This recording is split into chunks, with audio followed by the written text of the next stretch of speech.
My videos seem to be getting longer and longer. I'm going to try to stop that and not ramble too much, but I'm doing it already. So we're going to do an overview. A couple of you have asked to go through all the bits and, you know, any problems that I ran into with the Spidey Build. Everything's going to be linked below. I just want to say a special thank you to Crawler Canyon, Mr. C. Thank you very much. I've learned almost everything I've learned since I got into crawlers from you and a few other people, but mainly you. And the Crawler Canyon Secret 404 Society, guys, I really appreciate you as well. Thank you so much. I wouldn't have created such a fantastic first ever build without the help from you. So this video we're going to talk about a few things, but one of the things that I do forget to talk about in the video was the MEUS axles. We had a few problems. The hexes that they include with the kit, they're about 0.1 or 0.2 millimeters oversized, so your wheels get stuck on the hexes. That is a pain in the arse. I don't know what they're doing about it. I did try to contact them, but I feel like the language barrier is the problem. They seem like decent people, but there is a bit of a language barrier. The actual portal axles themselves, I love, but there are also some rubbing issues with the weights that they've been making for the F10 portals. I do believe it's in revision and it's getting sorted. So I don't see it being a problem moving forward, but you might just want to be aware of that getting into these. But all up for about 115 quid with the weights and the brass and everything, these portals are excellent. Anyway, we're going to get onto the desk now and take a closer look at the Spidey Build. I hope you enjoy this one. First, I guess I would like to thank you for watching the video where I introduced my Spidey build. My Spidey parts build, I guess you should call it. We haven't done anything about the body yet. I kind of like that all the paint's peeling off. It'll work as a reminder to me to be a little bit more fastidious with my preparation and never to paint in the cold. Because I think that was the most prominent part of my cock up, and of course I'm going to use PS55 clear in the future for a base whenever I'm doing something like this. But I still absolutely love this shell. Right, Spidey. Here he is. So for you, those of you that have asked for me to do a full breakdown of the build, here it is. I'm going to use a screwdriver for pointing at things. Just grabbing one, guys. So mounting positions. Actually, let's talk about the links first. I got a set of Endura 313mm links. And these stainless steel drive shaft SSDs. Wow, there's a lot of play in those, isn't there? But they do work really well. I did have to trim about 3mm off of the front, but the ones that I linked to, as long as you got a way to trim them down, these are the ones that you want. Everything will be linked as well. So I guess now we've talked about the links and the drive shafts, we should cover the chassis really first. So this is a really cheap carbon chassis off of eBay. I got it from Fimonda, and the spacers, the chassis bracing spacers, were absolutely terrible. The minute you tried to put a 3mm into it, it just absolutely ate the thread and then span it, just rounded them out straight away. So I ordered some stainless steel spacers myself that were the correct length. I can't remember off of the top of my head, but let's use my trusty Hobby King. This is really old, this caliper. Yeah, they were 70mm. I mean, it says 69 there, but I'm sure they were 70mm. So apart from that problem with the chassis braces, everything else with the chassis was really nice. These skid plates didn't come with it. It came with these little carbon wings you can see in the photograph I'm putting there. I actually ordered these sliders for an SCX-10 too, and they fit perfectly. I mounted the links inside here with set screws. Oh, that's another thing actually, while I think of it. Look, it does the thing where you stand it up and the CG is low enough for it to stand on its own. Yeah, I had to order the set screws as well. So I ordered my own set screws for that because they weren't included in the kit. Which is weird. If the rails are included in the skid, you'd think they were, right? Anyway, yeah, so I purchased those, and to mount the body, I actually got some 25 or 30mm right angle black plastic. I know a lot of people use aluminium, or aluminum, as you guys in the States like to say. But you can buy this really, really cheap. It is very rigid to mount your Velcro to if you're going to do Velcro and post mounting like I did. And that, of course, gave us a nice little spot to put our receiver this side and our switch for the Fusion Pro the other side. Let's deal with the motor. So I actually had kicking around a 1200 SE, which I dropped in here.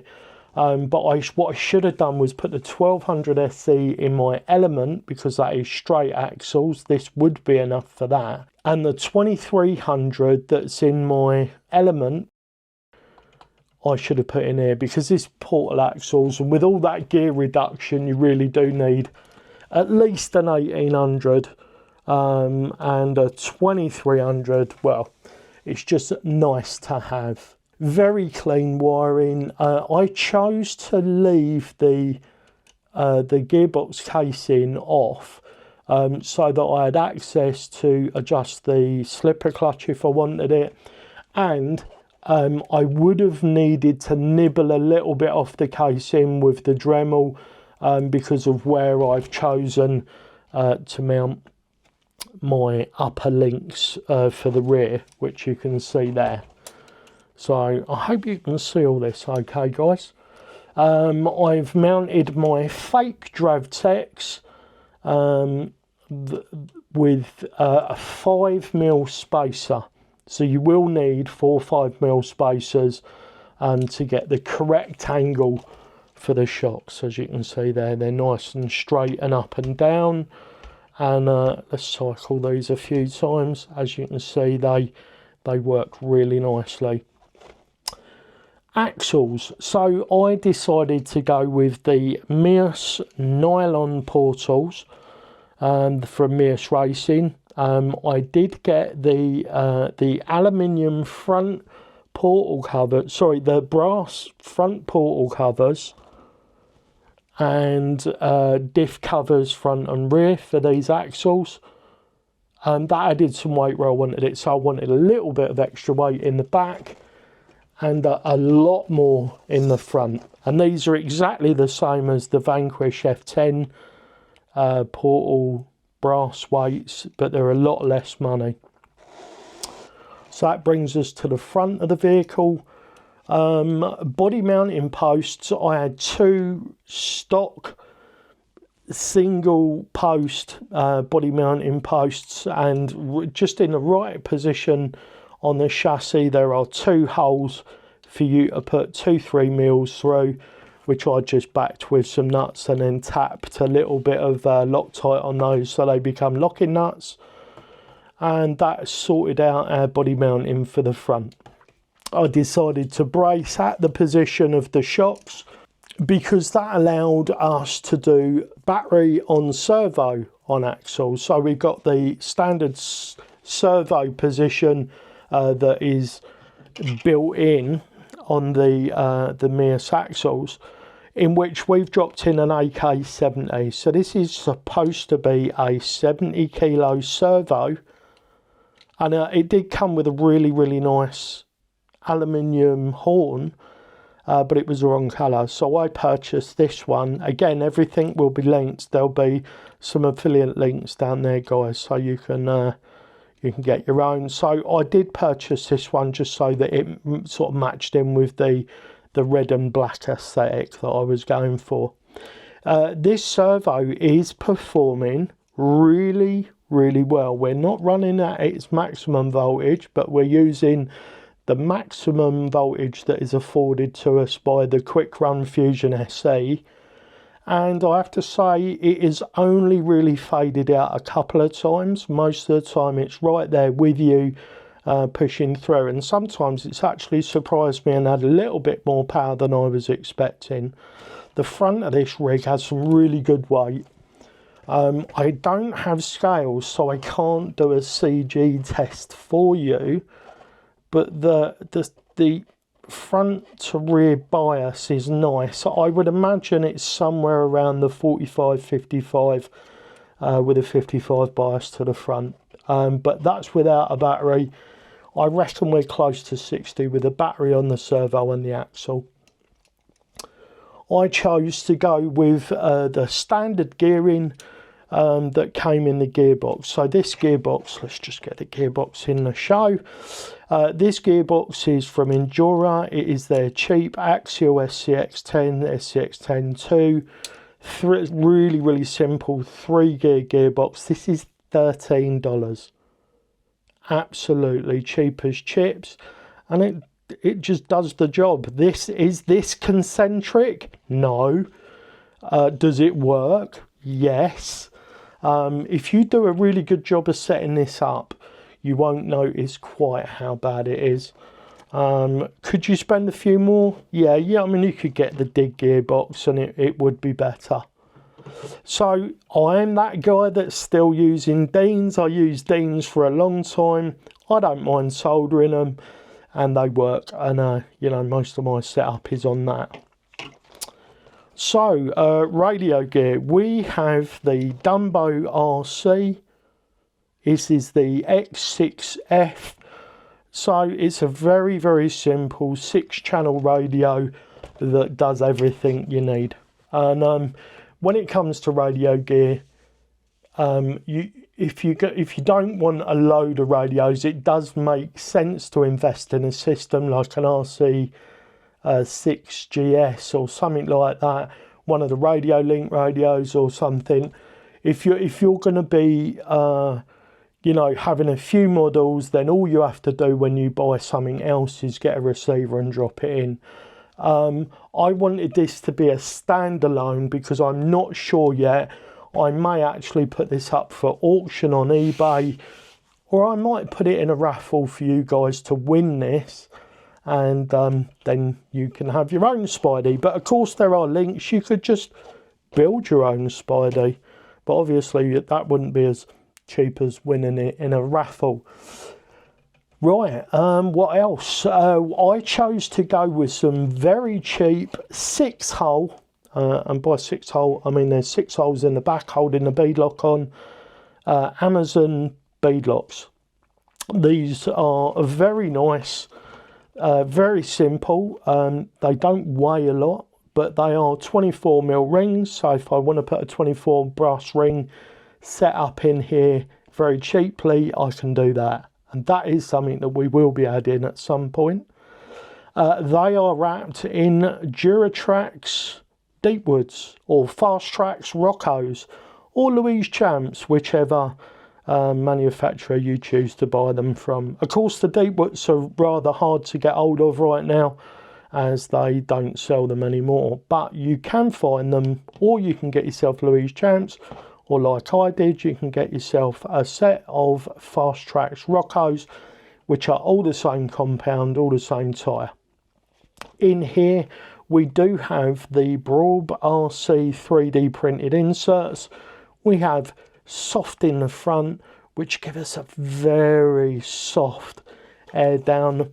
And if we bring this forward, we've got a medium in the rear, which is just nice. You still get a good bit of conforming when you need it, but when you're climbing and such, you don't have the back collapsing like you would on a softer insert. So I'm just looking at the vehicle to make sure that I've got everything included. Yeah, so everything that I've talked about and shown was included with the kit. You do get this bumper set up, but as you can see, I have swapped in one of the stainless steel pieces for the front here. There was one of the black ones that came with the kit, but again, that's stripped out. I didn't have any problems with any of the links, although it was a tad tricky to make sure that these were clearing. I did have to mess around with the ends slightly to make them work, but I'm sure you'll be able to work that out for yourselves. The fake Dravtex, the shocks on this setup were from AliExpress. You can also find them on Amazon as well. I've used the soft springs in the front and the firm on the rear because the rears were collapsing when climbing a little bit. I'm running the 3-hole pistons with 25 weight all round, and everything seems to be okay at the moment. I may revisit the setup. I've just noticed actually that Deluxe Labs has just done a video saying that he's using a 4-hole piston with 15 weight oil. So that may be something that I look at in the future. I would say the fronts are acting a little bit sluggish, but I think that it may be a little bit of binding on the seal pack. So they're about where I want them at the moment after cycling them. And this rig's but not been doing anything for a week or two. It's just been sat here. So there you go. That is inside the Spidey build. If I've missed anything, guys, if you have any questions about building this yourself, please don't hesitate to ask me. It was a very simple build. If you use exactly the parts that I've linked below, you won't get any trouble. Any of the tools required to build this are in the links below as well. The C-clip pliers that are for the internal C-clips on here and things like that. Everything is down there that you'll need. Right down to the Velcro that I used. I use an industrial Velcro for this. And my goodness, that stuff is strong.